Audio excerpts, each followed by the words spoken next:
Hey, what up, y'all? Big Daddy here, Duke Southern Grill. So today I'm chefing up smothered pork chops, my seasoned rice, fried corn, and my yeast rolls. Y'all know y'all want to see this video? Watch it. Be easy. Subscribe.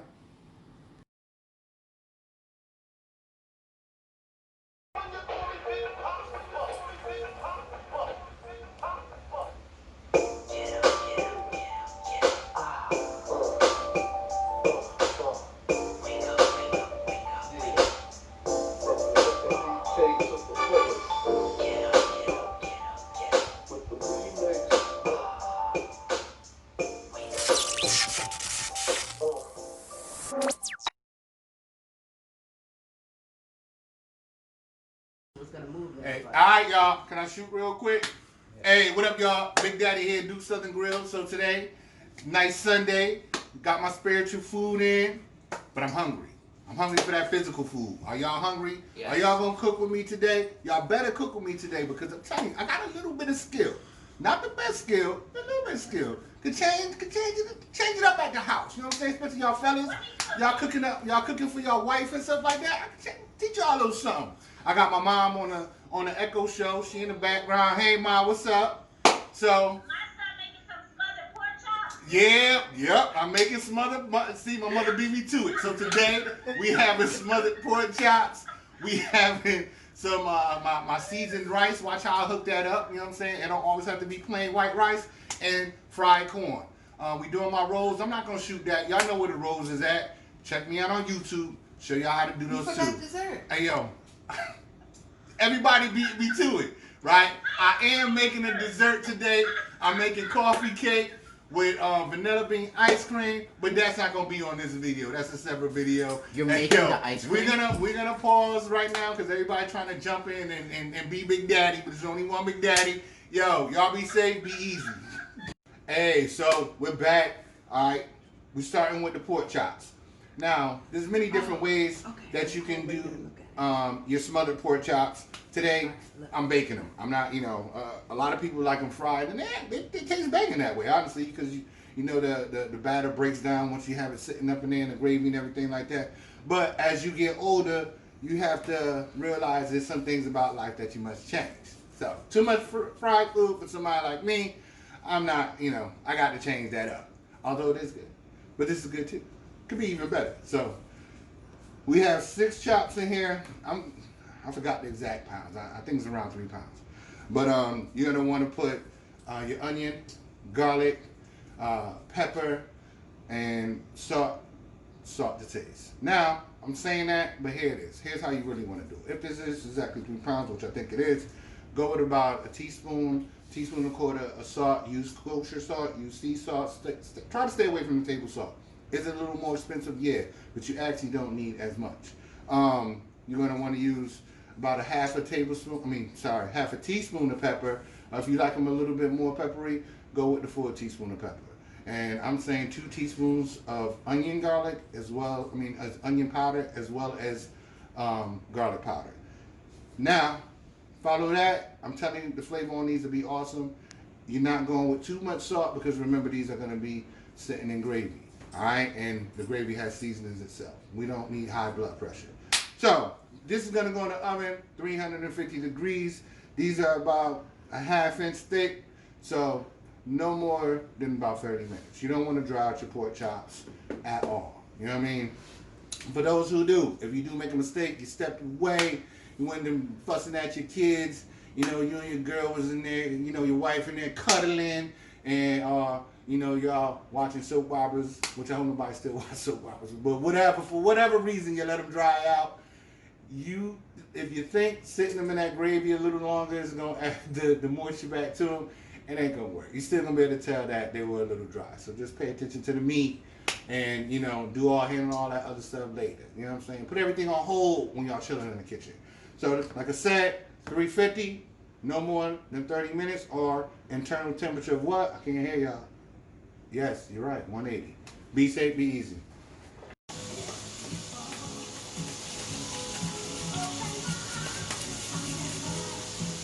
You shooting? I'm shooting. Okay. What up, y'all? Breaking up this carrot real quick.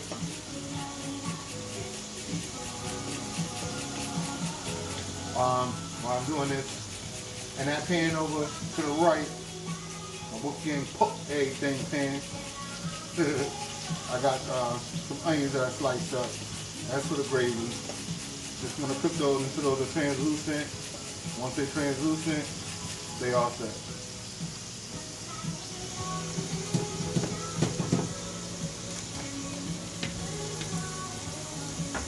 One small carrot. And this pot right here, we got that one small carrot that I just shredded. And this is for that rice. A nice seasoned rice.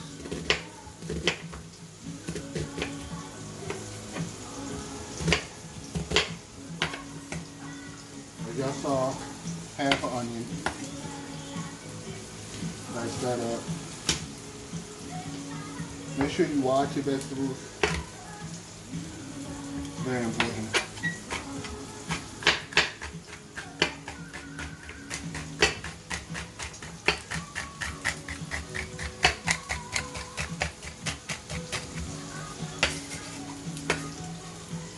So, as you saw, half an onion diced, sliced up the celery, grated the carrot. I have about 2-3 tablespoons, I want to say 2 tablespoons of butter. I'm just going to cook that down so the onion gets translucent. Then what I'm going to do is, well, you know what? Let me show you what I'm going to do in about 3 minutes. Sit back, relax. I will be back. Be easy. All right, y'all, we back. The veggies are all nice. They nice, ready for the rice. But like I said, when I started, I had like 3 tablespoons of butter up in there. What I'm doing now is just stirring the rice in and letting it cook in that butter for a little bit. I turn my pan off with my onions because I don't want them to cook any longer. I'm about to remove those from my other pan and then start that gravy. And once the gravy's done, I'm going to add that back to the pan. So, what we got going on over here? I don't know, can you see over there? Yeah. Okay, well over there we got the rolls proofing, the water. That's 2 cups of rice, the 2 cups of water. Actually, to be more accurate, it's turn that high. It's pork broth. Like I said, it's the seasoned rice. It don't have to be, you know, always plain white rice. If you wanted to just skip that and go for any kind of broth, you could substitute it with any kind of broth. Y'all don't eat pork. A lot of people out there don't eat pork. Or just water. So 4 cups of the pork broth, 2 cups of the rice with those veggies. It's gonna be nice. The color on it gonna be lovely. The flavor's gonna be lovely. Now, if I had boiled some of my pork down, if I was doing something else, preparing my pork another way, I would have loved to have used that broth to pour in there. But unfortunately, I didn't do that. So, but from my pork chops bacon, the broth and the fat that's rendered from that, rather, I'm gonna use that. Great. So we're gonna get this to boiling. Once this comes to boil, cover it, reduce, leave it alone. 30 minutes. I know that. It's a little bit different way that I did my seasoned rice, but believe me, it's still gonna come out nice and fluffy. Once it comes to boil, cover, reduce, simmer, 30 minutes. Be back, be easy.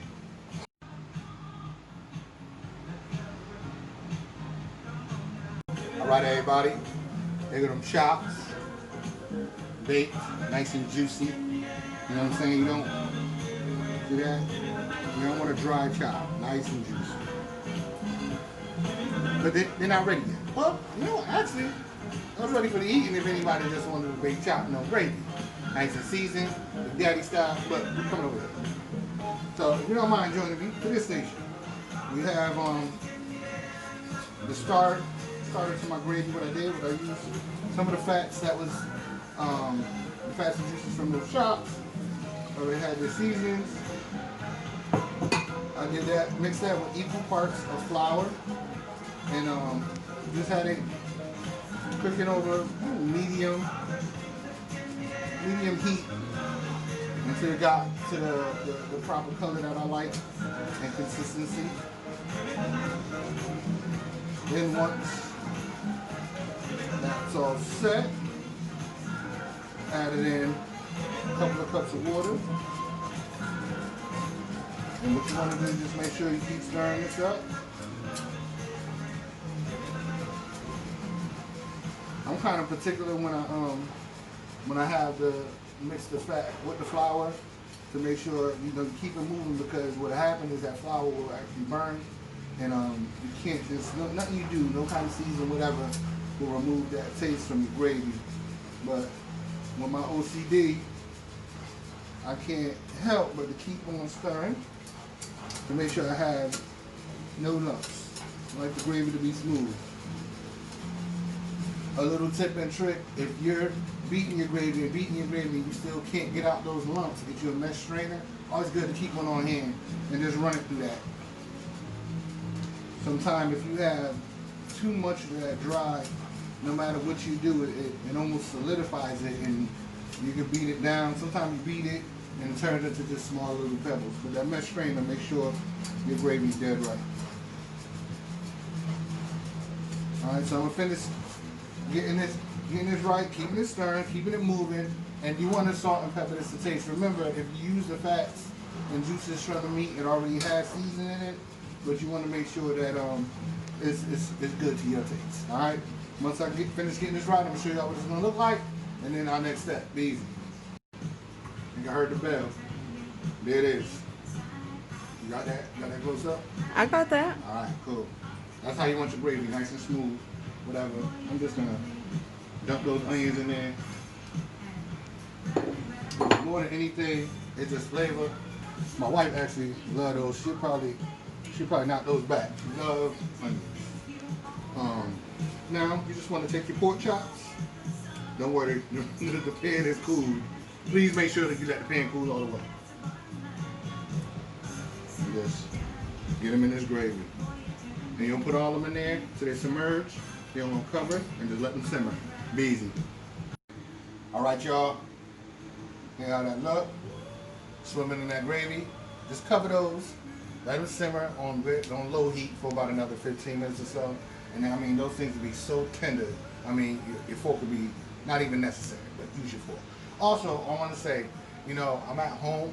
So a lot of times, if I handle something with my hands, I'm really serious when I say I have OCD, constantly washing their hands, and this is my family. So I touch my food, whatever. But if you're cooking for somebody else, just keep in mind that those people are not your family. They might not like or feel comfortable with you handling their food. So use tongs or glove up. You know what I'm saying? And if you do glove up, use the right gloves. The ones with the powder on them are not the right gloves. I've been to restaurants and I've seen the workers using gloves with powder on them. Nah, that's not. Those aren't food prep gloves. Y'all don't know what y'all doing. Take the classes. So with that being said, take a look at that rice. You got that? Beautiful. It's nice. Don't touch it yet. Let it cool a little bit, then you can stir it. Alright, y'all be easy. Hey, what up, y'all? So, I have a little bit of appetizer or something that I'm just throwing together. My mom's reminded me of something earlier. Traditionally, at least in our family, big Sunday dinners, we always have like a meat option or something like that. So, I didn't really feel like doing all of that. So what I did was I just got some kielbasa, some peppers and onions, got sauteed up. I can go along with what I'm cooking. Just want to cut these at somewhat of an angle.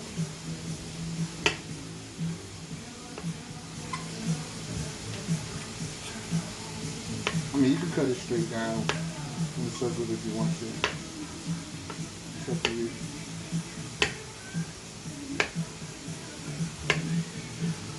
Pieces look larger. Many people think they're getting more than what, they actually are. Told you, OCD, y'all. I'm trying to tell you, y'all catching all of it. I couldn't just leave that alone, go back for the rest. tell you, but Daddy got issues sometimes in the kitchen. Now, for the most part, kielbasa is fully cooked. So you just have one to wait till the onions were done. A little bit of EVO in there. I'm just gonna saute this kielbasa maybe 5 minutes. Get a little bit more color, a little bit more little crunch on it. And that's gonna be it. Like I said, just a little something going on the side. Sunday dinners are usually prepared early, so sometimes people get hungry before or after. Something for them to snack on. Step this up though. Get a little white wine and butter sauce. Sprinkle it with some fresh Parmesan and just take this whole pan. Well, if you have an oven-safe pan, put the whole pan in the oven and just let that Parmesan just melt down on it. Nice little crisp to it. Step it up like that. Barbecue, whatever. I mean, do different things, but today's plain. So I'm gonna finish sauteing this up. We do that. Y'all be easy.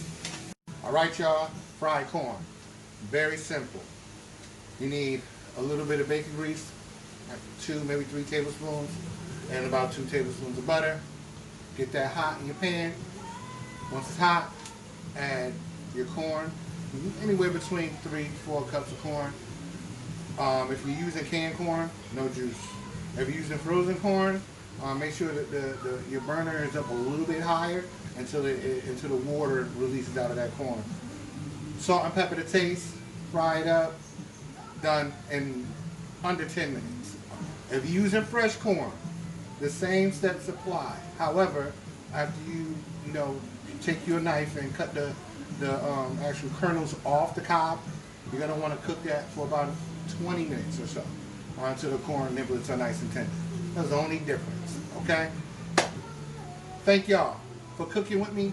We had a nice day, wonderful Sunday, wonderful dinner about to be on the table. Family gonna be happy. We're gonna be happy. We're gonna be full, not too full. You don't want to get to the point where you're overeating too much. It's not healthy for the body. That's why I gotta exercise as much I gotta do right now. In my use, I just overindulge.